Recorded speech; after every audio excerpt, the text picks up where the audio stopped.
तो दोस्तों आज से हम बायोलॉजी क्लास स्टार्ट करने वाले हैं, जिसमें हम सबसे पहले पढ़ेंगे पहला ही चैप्टर आवर्त बीजियों में जनन। आवर्त बीजियों में जनन में सबसे पहला टॉपिक आता है जनन की परिभाषा। तो जनन की परिभाषा आप देख ही रहे हैं। जनन वह प्रक्रिया है जिसमें एक विकसित जीव नए जीव का निर्माण करता है। एक विकसित जीव कौन जो विकसित होगा, मतलब मानवों में भी होता है 18 साल से ऊपर 21, जो उसी तरह एक विकसित जीव होना चाहिए जो नए जीव का निर्माण करता है, इसे ही जनन कहते हैं। और जनन दो प्रकार का होता है, पहला होता है लैंगिक जनन, दूसरा होता है अलैंगिक जनन। सबसे पहले पढ़ेंगे हम लैंगिक जनन। लैंगिक जनन इसमें हम पॉइंट वाइज पढ़ना है, क्यों इन पॉइंटों के अलावा आपके एग्ज़ाम में, नीट के एग्ज़ाम में कुछ नहीं आएगा। तो इसमें पहला पॉइंट है, इसमें दो जीवों की आवश्यकता होती है। दो जीव कौन से, नर व मादा। और युग्मक चलन वह निषेचन के द्वारा नए जीव का निर्माण होता है। किसके द्वारा? एक युग्मनज चलन व निषेचन के द्वारा नए जीव का निर्माण होता है। और बनने वाली संतति में विभिन्नताएं पाई जाती है। जो संतति बनती है उसमें विभिन्नताएं पाई जाती है, वो उसमें और जनक संतति में दोनों में लक्षण भिन्न भिन्न होंगे। और आखिरी पॉइंट है समसूत्री व अर्धसूत्री विभाजन पाया। जनन को आगे निषेचन में विभाजित किया गया। निषेचन की परिभाषा ये है, नर युग्मक शुक्राणु व मादा युग्मक अंडाणु का आपस में संलयन होकर युग्मनज का निर्माण करते हैं। इस क्रिया को निषेचन कहते हैं। निषेचन को दो भागों में बांटा गया है। पहला है बाहरी निषेचन और दूसरा है आंतरिक निषेचन। बाहरी निषेचन किसे कहते हैं? इसमें निषेचन शरीर के बाहर होता है। जिसमें निषेचन शरीर के बाहर होता है, जैसे मेंढक का टेडपोल वो होते हैं, बनते हैं तो शरीर के बाहर बनते हैं। और आंतरिक निषेचन, इसमें निषेचन शरीर के अंदर होता है, जो मानवों में होता ही है। तो आप समझ गए होंगे ये निषेचन को। तो चलिए आगे बढ़ते हैं। और इसमें दूसरा पॉइंट है अलैंगिक जनन। अलैंगिक जनन में इस लैंगिक जनन का विपरीत होता है। तो अलैंगिक जनन में पहला पॉइंट है, एक जीव की आवश्यकता होती है, उसमें दो जीव की आवश्यकता होती थी।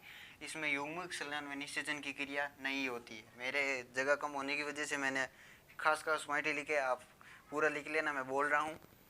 इसमें युग्मक संलयन व निषेचन की क्रिया नहीं होती है। और बनने वाली संतति जनक के समान होती है, जिसे क्या कहते हैं, clone. Same to same clone बनता है। जैसे डॉली भेड़ का बना था वो जानवरों में था, ये ज़्यादातर पेड़ पौधों में पाई जाती है। और बनने वाली संतति में विभिन्नताएं नहीं पाई जाती है। बनने वाली संतति जनक के समान ही होती है। और समसूत्री विभाजन होता है, उसमें अर्धसूत्री और समसूत्री दोनों होते थे, इसमें सिर्फ समसूत्री विभाजन ही होता है। और इसमें भी पहला पॉइंट है कायिक प्रवर्धन। इसमें पौधे के कायिक भाग का काट कर जमीन में डाल दिया जाता है, जिससे नई पादप का निर्माण हो जाता है। कायिक भाग कौन सा? जड़, तना और पत्ती, ये तीनों कायिक भाग है पौधे के। ध्यान रखना हमेशा के लिए। इस कायिक प्रवर्धन के भी दो भाग होते। तो हमने कायिक परिवर्तन पढ़ा था। और कायिक परिवर्तन दो प्रकार का होता है, पहला प्राकृतिक और दूसरा होता है कृत्रिम। पहला प्राकृतिक कायिक परिवर्तन होता है, इसमें ये भी तीन प्रकार का होता है। पहला होता है जड़ों के द्वारा, दूसरा पत्तियों के द्वारा और तीसरा होता है तनों के द्वारा। जड़ों के द्वारा क्या होता है? जड़ों पर अपस्थानी कलिकाएं पाई जाती है, जिन्हें काट कर जमीन में डाल दिया जाता है। अपस्थानी कलिकाएं पाई जाती है जड़ों पर, जिन्हें काट कर जमीन में डाल दिया जाता है, जिससे नए पादप का निर्माण हो जाता है। इसका उदाहरण शीशम और नीम है ही।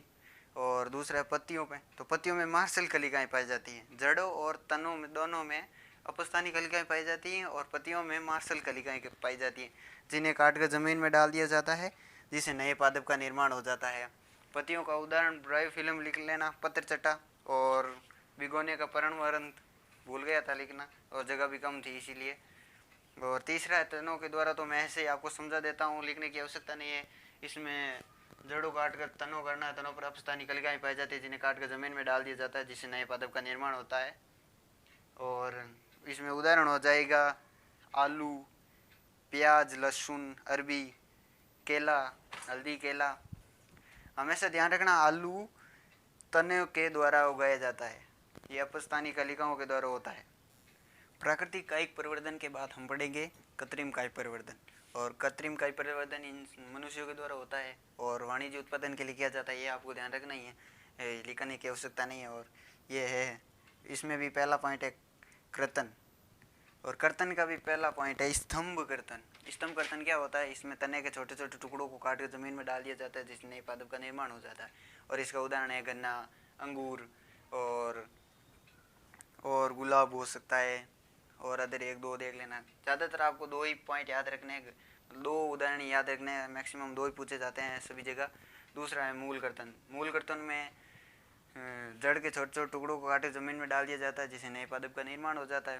पहला नींबू और दूसरा है मतलब उदाहरण है नींबू और अमरूद। और इसके अलावा सेब, चेरी और भी कुछ बहुत सारे उदाहरण हैं। और अब कृत्रिम कायिक प्रवर्धन का पहला पॉइंट था कृतन, अब दूसरा पॉइंट है दाब विधि। दाब विधि में पहला है टीला दाब विधि और दूसरी है गूटी विधि। इन दोनों को हम चित्र के द्वारा समझाएंगे, लिखने से बहुत बड़ा हो जाएगा, हो नहीं पाएगा। देखिए मुझे चित्र तो सही ढंग से बनाना नहीं आता, लेकिन आपको समझाने के लिए मैंने एक चित्र बनाया है। इसमें आपको टीला दाब विधि समझाऊंगा, ठीक है। ये छोटे पादपों के लिए काम आती है, तो आपको पता चल ही गया क्योंकि इतनी शाखाएं सिर्फ छोटे पादपों में ही हो सकती है, ठीक है ना। और इसमें पादप की एक झुकी हुई शाखा जिस पर 2 से 3 पर्व संधियाँ होनी चाहिए। ये क्या है, पर्व संधियाँ है, पर्व संधियाँ, ठीक है। झुकी हुई शाखा होनी चाहिए, जो ये झुकी हुई शाखा है और इसमें पर्व संधियाँ होती है। लगी हुई हो को ज़मीन में डाल दिया जाता है और इस झुकी हुई शाखा को ज़मीन में डाल दिया जाता है, जैसे कि यहाँ डाला हुआ है। ज़मीन में डालने के बाद शाखा के शीर्ष भाग पर जिस पर पर्व संधि लगी है ना, उस भाग को ऊपर रखा जाता है, हमेशा ध्यान रखना। और उसके पश्चात इसमें अपस्थानी कलिकाएँ निकल जाती है। ज़मीन में भाग है ना, उसमें अपस्थानी कलिकाएँ निकल जाती है, जिसे यहाँ से काट दिया जाता है और कहीं अनदर जगह लगा दिया जाता है, जिससे नए पादप का निर्माण हो जाता है, ठीक है। और इसका उदाहरण आपको चमेली है। और दूसरा है गूटी विधि।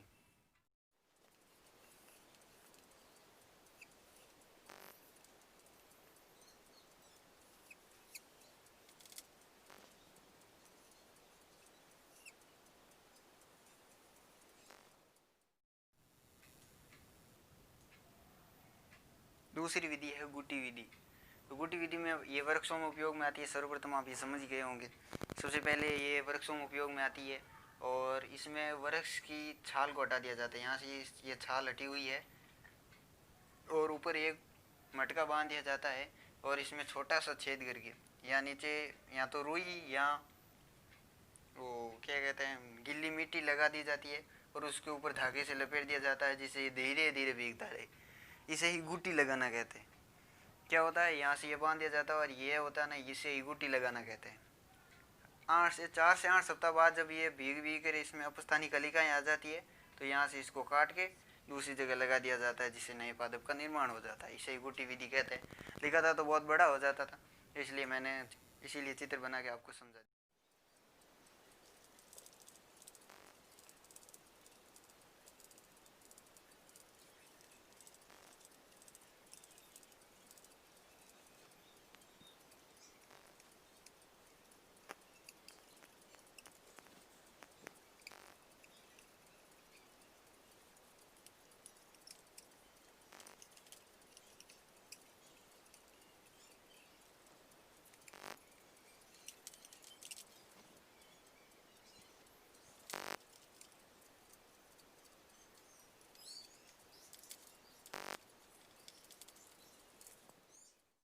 जनन का तीसरा पॉइंट है रोपण। पहला पॉइंट था कर्तन, दूसरा पॉइंट था दाब लगाना और तीसरा पॉइंट है रोपण। और रोपण में इस प्रक्रिया में दो अलग अलग पौधों को एक साथ बांध दिया जाता है। दो अलग अलग पौधे लिए जाते हैं जिनको एक साथ बांध दिया जाता है पेज आकार का, वी आकार का चीरा लगा के, जिससे नए पादप का निर्माण होना शुरू हो जाता है। जिस पौधे को रोपा जाता है उसे कलम कहते हैं और जिसमें रोपित किया जाता है उसे स्कंद कहते हैं। कलम कौन सी है, ये ऊपर वाली कलम। इस पौधे इसमें यहाँ से इसको चीरा लगाया हुआ है और इसमें इसको रोपा जा रहा है, तो ये है कलम और नीचे वाला स्कंद। हमेशा ध्यान रखना, ऊपर वाला कलम और नीचे वाला स्कंद, ज़्यादा माथाफोड़ी नहीं करनी, ठीक है। और इस प्रकार स्कंद और कलम को आपस में बांध दिया जाता है, जिससे दो की एदाएँ आपस में मिल जाती है। इसकी एदा और इसकी एदा दोनों की आपस में मिल जाती है, जिससे कोशिकाएं विभाजन करना शुरू कर देती है। और इसका उदाहरण आप गुलाब, नींबू, गन्ना लिख सकते हैं, ठीक है। और इसमें भी पहला पॉइंट आएगा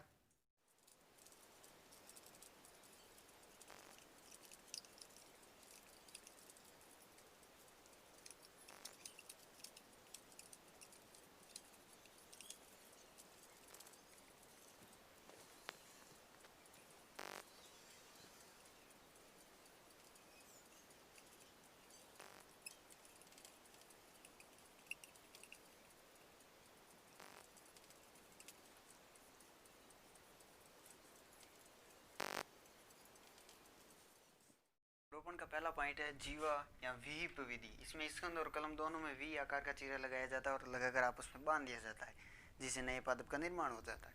पहले कौन सी विधि है? विहिप या जीवा विधि, और ये इम्पोर्टेंट भी है। और इसमें दोनों में वी आकार का चीरा लगाया जाता है और आपस में बांध दिया जाता है। दूसरी विधि है फच्चर विधि। इसको वेज भी बोल सकते हैं, ये वेज और ये सेम है। और इसमें स्कंद में वी आकार का चीरा लगाया जाता है और कलम में वेज आकार का, यानी कि डब्लू टाइप आप कह सकते हैं, उसका चीरा लगाकर आपस में बांध दिया जाता है, जिससे नए पादप का निर्माण हो जाता है। तीसरी विधि है आपकी, जो मैं कहते हो तो लिखा दूंगा, बोल देता हूँ, ठीक रहेगा आपके लिए। और ये तीसरी विधि है मुकुट विधि। मुकुट विधि तो आप समझते हुए, मुकुट बहुत बड़ा होता है और उसके अंदर बहुत सारी कलमों को हम लगा सकते हैं। तीसरी मुकुट विधि, इसमें स्कंद की मोटाई अधिक होती है। स्कंद आपको पता ही होगा कौन सा स्कंद, नीचे वाला स्कंद की मोटाई अधिक होती है और उसमें बहुत सारी कलमों को लगा दिया जाता है, जिससे नए पादप का निर्माण हो जाता है। और आखिरी और चौथी विधि है कलिका विधि। इसमें स्कंद में टी आकार का चीरा लगा दिया जाता है और उसमें कलम को रोपित किया जाता है। मुकुट विधि है तीसरी, है मुकुट विधि। इसमें स्कंद की मोटाई अधिक होती है, इसमें बहुत सारी कलमों को रोपित कर दिया जाता है, जिससे नए पादप का निर्माण हो जाता है। और चौथी विधि है, ये है कलिका विधि। कलिका विधि, ठीक है ना, कलिका विधि। इसमें स्कंद में टी आकार का चीरा,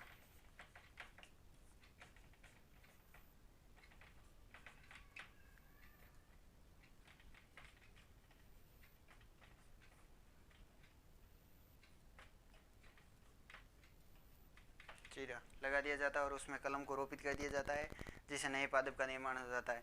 ग्रामर मिस्टेक नहीं काटोगे, निकालोगे, ठीक है ना, क्योंकि ग्रामर मिस्टेक हो जाती है और इसमें ग्रामर इतनी इम्पोर्टेंट नहीं है जितनी आप समझते हो, ठीक है। और इसी के साथ लेसन नंबर फर्स्ट समाप्त हो चुका है। और बीज बातों में जनन, इसके अलावा आपके बोर्ड में एक भी क्वेश्चन नहीं आएगा। इसके अलावा, इस लेसन में से इसके अलावा कोई भी क्वेश्चन नहीं आएगा, ठीक है। अगले चैप्टर में कल